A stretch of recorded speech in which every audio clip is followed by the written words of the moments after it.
Hello guys, in this video I am going to show you how to download online maps on the Maps.me application. But first I just want to mention, don't forget to subscribe to my channel because at 10,000 subscribers I am going to show you my whole YouTube revenue statistics and growth strategy, how to make money online. Now let's jump into it. First of all, open the application on your phone.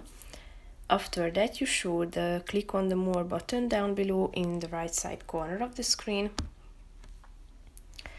After that, click on the Download Maps option down below, which is the first option.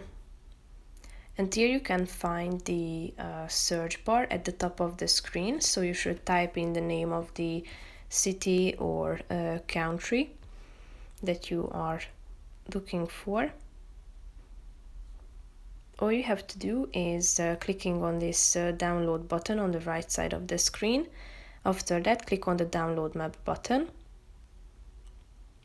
And here you can see this downloading section, which shows you that in a few seconds you will be able to see the downloaded map. So as you can see, it has been successful, it has been downloaded.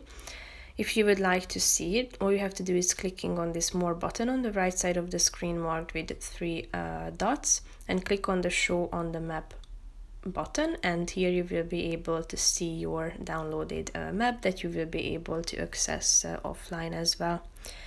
So that's pretty much it for this video, guys. See you in the next one. Bye bye.